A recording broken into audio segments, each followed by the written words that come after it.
बताओ मुझे, राधा तुम्हारी ये खामोशी तुम्हारे साथ साथ मुझे भी खाई जा रही है।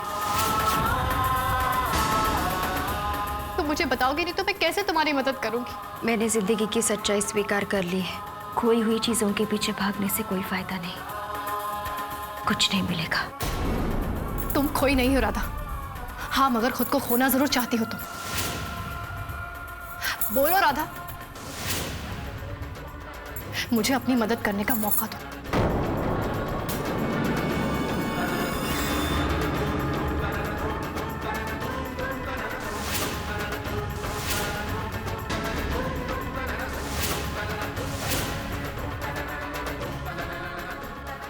समझ में नहीं आता मैं कैसे मदद करूं तुम्हारी, क्या करूं तुम्हारे लिए।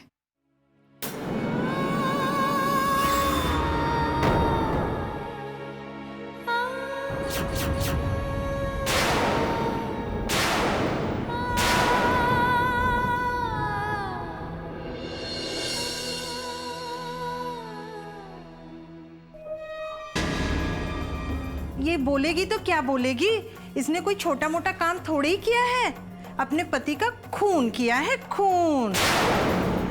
वो भी प्यार व्यार के लिए नहीं, जायदाद और रुपयों के लिए खून किया है इसने। अरे खुद की जिंदगी में रंग भरने के लिए दूसरी की जिंदगी का खात्मा कर दिया इसने तो। चेहरा देखो कितना भोला, और चाल, छी।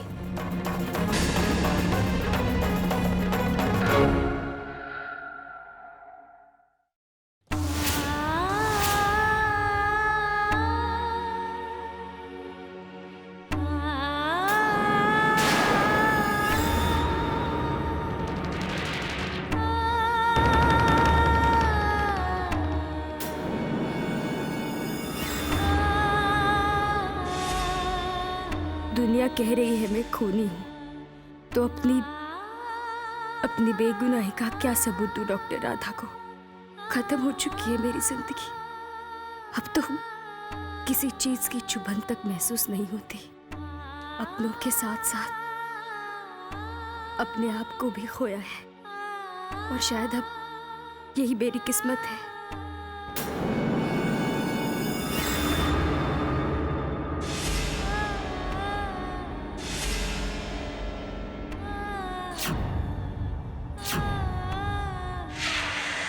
Hello madam, inspector PN Singh बोल रहा हूँ। कहिए इंस्पेक्टर साहब, क्या खुशखबरी? आई एम सॉरी मैडम, मैंने अपनी ओर से पूरी कोशिश की, पर मैं राधा को रिमांड होम से जेल में ट्रांसफर नहीं करवा पाया।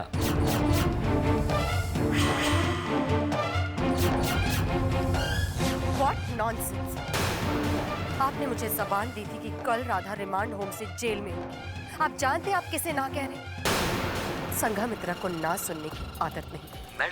मैडम मुझे लगता है कि वहाँ रिमांड होम में कोई बहुत बड़ी साजिश चल रही है। मुझे उसकी तह तक जाना होगा। तो फिर जाइए, उसकी तह तक जाइए, लेकिन मुझे ऐसे एक्सक्यूजेस मत दीजिए। आप जानते हैं आपकी इस काम में नाकामयाबी आपको अपनी नौकरी से हाथ धुलवा सकती है।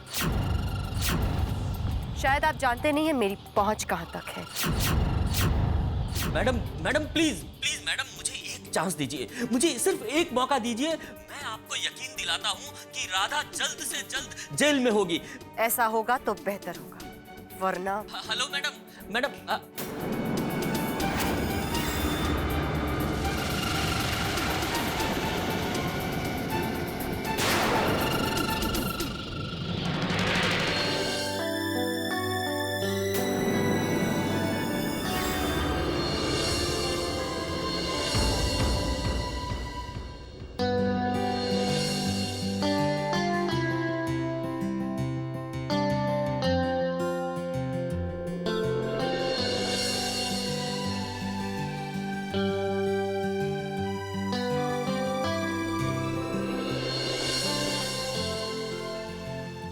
Hope to see you soon, my sweetest wife. How romantic.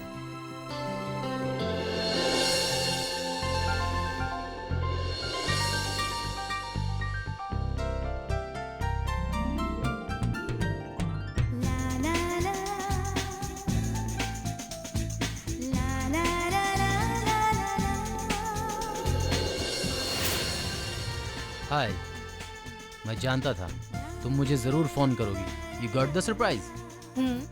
आपका सरप्राइज मिला, और वैसे भी आप तो सरप्राइज देने में माहिर हैं।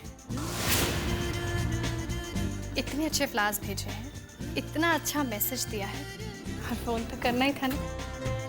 वैसे कब आ रहे हैं आप? नासिक में अपना सोशल सर्विस का काम खत्म करके बहुत जल्द पुणे आ रहा हूँ। स्वप्निल, एक नई पेशेंट आई है, पता नहीं उसके केस में कुछ गहरा रहस्य छिपा हुआ है, और सबसे बड़ी बात तो यह है कि मेरा दिल नहीं मान रहा कि वो गुनहगार हो सकती है। कौन है वो? राधा। फिर तो वो जरूर बेकसूर होगी। उसका नाम राधा जो है। पर स्वप्निल वो कुछ बोल ही नहीं रही है, कोई बात ही नहीं करती वो। स्वप्निल, मैं उसकी मदद करना चाहती हूँ, लेकिन समझ में नहीं आ रहा है मैं उसको कैसे बुलवाऊँ, कैसे बात करूँ उससे। सिंपल जान, घर लेकर आओ उससे। इमोशनल अटैचमेंट शायद हेल्प करे, और फिर हमारे बच्चे के साथ रहेगी तो शायद वो भी। Hey, that's a very nice idea. और पता है वो प्रिंसेस के साथ काफी अटैच्ड भी हो गई है। Thank you so much. एक बात कहो, एक औरत के मन में क्या चल रहा है, उसे कैसे हैंडल करना है, तुम सब जानते हो। I'm very lucky to have you in my life. और मैं भी, जिसे तुम जैसी अच्छी पत्नी मिली है। बस बस बहुत हो गया, अभी मुझे घर भी जाना है। प्रिंसेस है ना, उसे तो मैं सुबह से नहीं मिली हूँ। ओके जान, बाय बाय।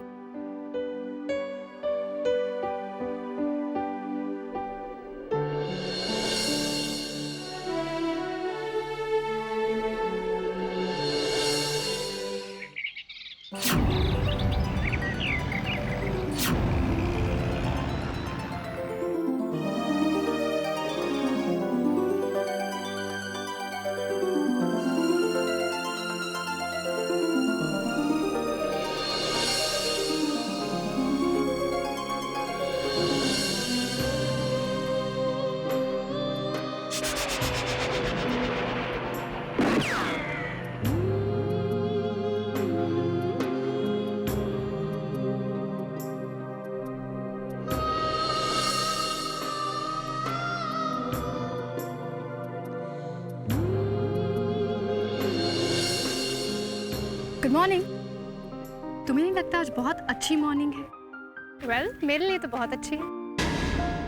राधा, मैंने तुम्हारे पेपर्स पढ़े और मुझे पता चला कि तुम पहले नर्स थी, और अभी अभी जैसे तुम उनका सहारा बन रही थी, देखकर बहुत अच्छा लगा। तुम जानती हो राधा, आज तक उन्हें किसी ने इस तरह से चलने में मदद नहीं की है, जिस तरह तुम उनका हाथ पकड़कर उनको सहारा दे रही थी। तुम मेरा हाथ पकड़कर मेरा सहारा क्यों नहीं लेती हो राधा? वही बातें दोहराने से कोई फायदा नहीं। ठीक है, हम वो बातें नहीं करेंगे। मैं सोच रही थी, जैसे तुम पेशेंट्स की मदद करती हो, वैसे तुम बेबी को भी संभाल सकती हो। मेरी प्रार्थना का वक्त हो गया है। रुको राधा, प्रार्थना बाद में कर लेना, पहले मेरी बात ध्यान से सुनो। राधा, मैं चाहती हूँ कि तुम्हारे अच्छे व्यवहार के बिना पर मैं तुम्हें नैनी हायर कर लूं। मैं जानती हूँ आप सब कुछ क्यों कर रही हैं। आप मुझसे सच्चाई उगलवाना चाहते हैं। आप चाहते हैं कि मैं अपना मुंह खोलूं, लेकिन मैं आपको सच्चाई बता चुकी हूँ। मैं खूनी हूँ। तुम खूनी नहीं हो राधा, और ये मेरा विश्वास है। तुम चाहे अपने आप को मार चुकी हो राधा, लेकिन मैं तुम्हें मरने नहीं दूंगी। और ये बात तुम अपने दिमाग में अच्छी तरह बिठा लो। अब तक मैं तुम्हें रिक्वेस्ट कर रही थी, तुम्हें समझाने की कोशिश कर रही थी, लेकिन अब मुझे एक डॉक्टर की तरह फैसला लेना ही होगा राधा। तुम अपना रवैया नहीं बदलना चाहती तो ठीक है, मैं ही अपना रवैया बदलूंगी। और हाँ, तुमने अपनी जिंदगी से हार मान ली हो राधा, लेकिन वो राधा शेट्टी और ये राधा निरूरकर कभी जिंदगी से हार नहीं मानेंगे। अब तुम चाहो या ना चाहो, मैं सच्चाई साबित कर कर तुम्हें यहाँ से आज़ादी दिलवा कर ही रहूंगी, और ये मेरा वादा है तुमसे।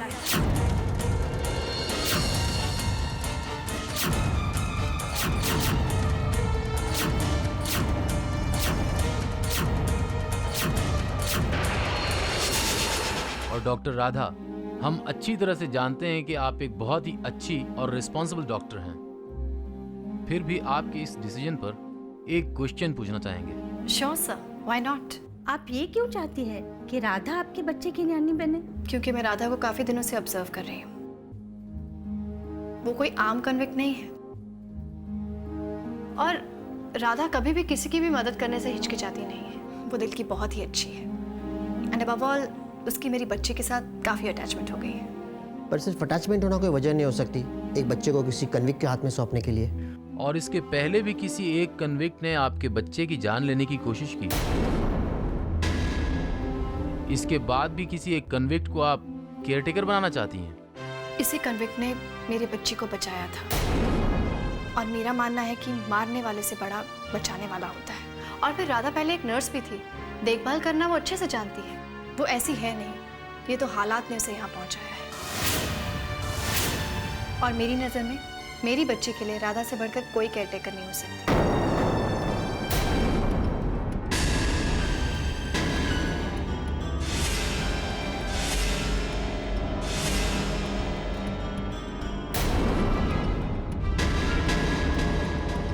ठीक है, we are completing all formalities.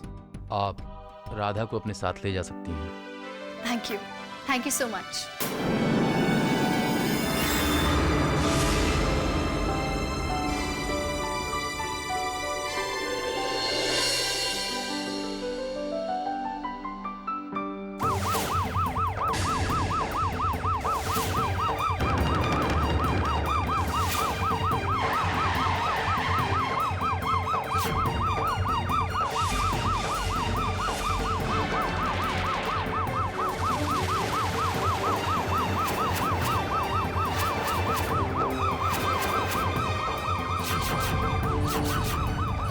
मुझे पता है कि हमें इससे बहुत फायदे होंगे, तभी तुम्हें डॉक्टर राधा पर प्रेशर डाल रहा हूं।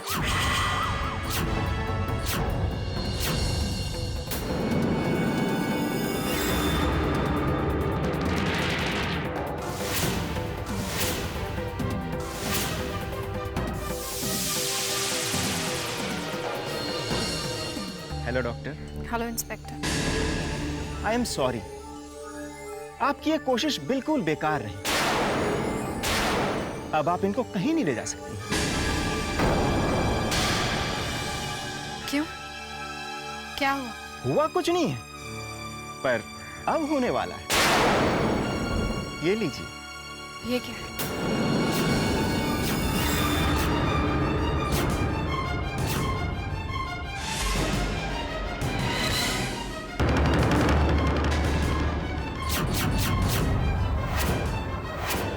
मैंने कहा था ना डॉक्टर, आप इस सच्चाई को ज्यादा दिन तक नहीं छुपा सकती।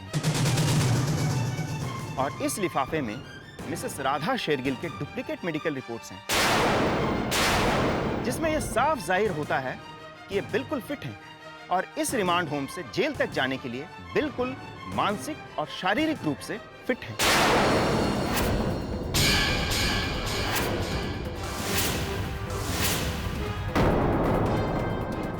और आप इसे अब नहीं बचा सकती हैं। तो चलिए चलकर रिहाई के फॉर्म भरिए और उस फॉर्म में अभी और इसी वक्त साइन कीजिए। और अब आप उन्हें नहीं बचा सकती हैं।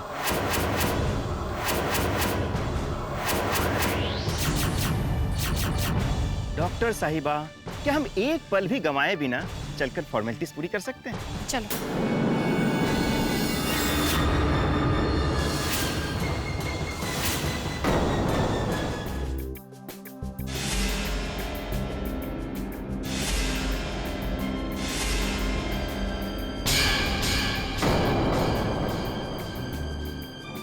मैम, ये लीजिए पेशेंट का रिलीज फॉर्म।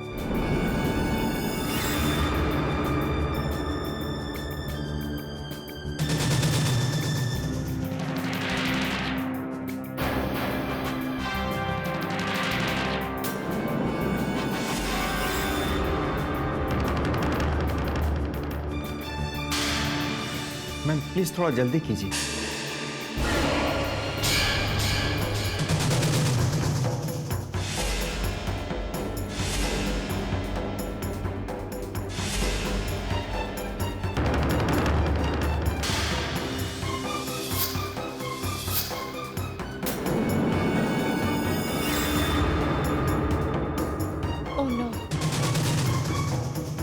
ओवरराइटिंग हो गया है।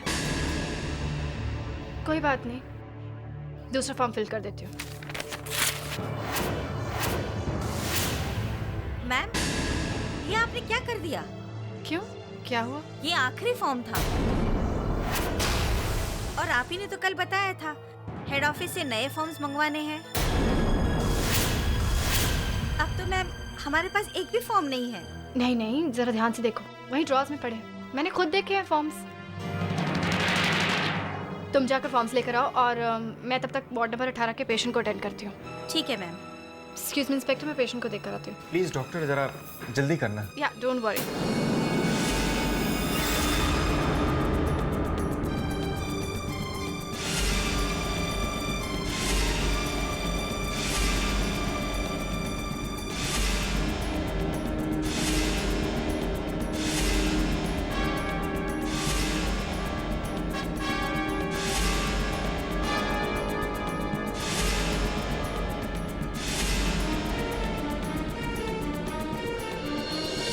ओफो, डॉक्टर यहाँ भी नहीं है। एक्सक्यूज मी मैडम, ये आपके हाथ में फॉर्म है ना? जी। इसे मुझे दे दीजिए ताकि अब कोई बहाना ना बना सके।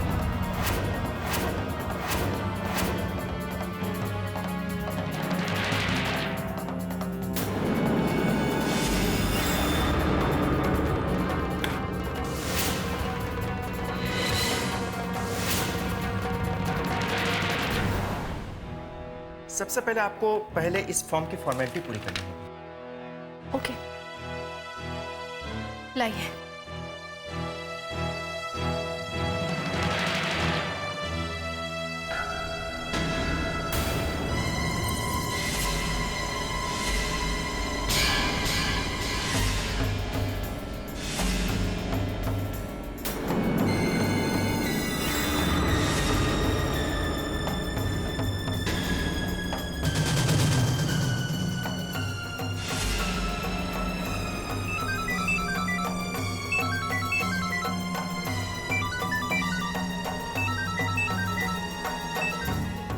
हेलो, हाँ बोल रही हूँ।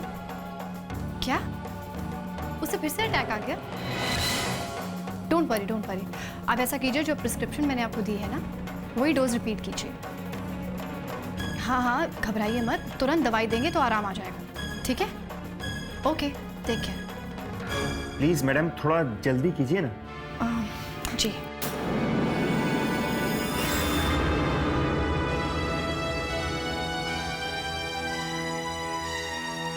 मैम, 6 बज चुके हैं।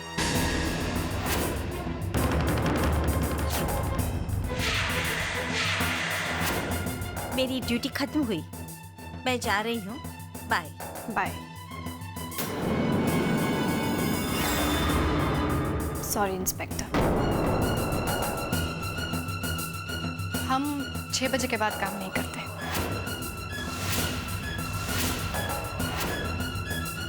काम नहीं करते? सिर्फ 5 सेकंड ही तो लगेंगे एक साइन करने में। देखिए इंस्पेक्टर, रूल्स आर रूल्स और मैं रूल्स नहीं तोड़ सकती। 6 बजे के बाद कोई भी पेपर वर्क या ऑफिशियल वर्क नहीं हो सकता है। आई एम सॉरी, पर आपको कल सुबह ही आना होगा। मैं कल पक्का आपको रिलीज ऑर्डर्स पर साइन करके दे दूंगी। तकलीफ के लिए माफ़ी चाहती हूँ। पर एक ही तो साइन है। इंस्पेक्टर, बात सिर्फ एक दस्तखत की नहीं है। मेरे साइन होने के बाद ये पेपर्स हायर अथॉरिटीज़ में जाएंगे, स्टैम्प होंगे, वो देखेंगे, साइन करेंगे। ये सब फॉर्मेलिटीज़ तो पूरी करनी ही होगी ना। आफ्टर ऑल हमारा पेशेंट है, हमारी रिस्पॉन्सिबिलिटी है।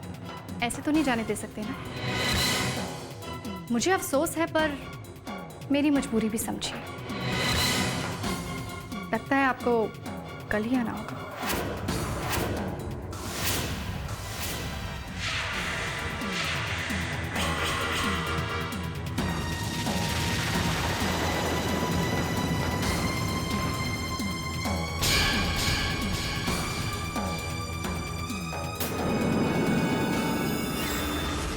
इस बार तो मैंने राधा को बचा लिया, लेकिन अब भी अगर राधा ने मुझे सच्चाई नहीं बताई तो शायद उसे जेल की सलाखों के पीछे जाने से मैं कभी नहीं बचा पाऊंगी।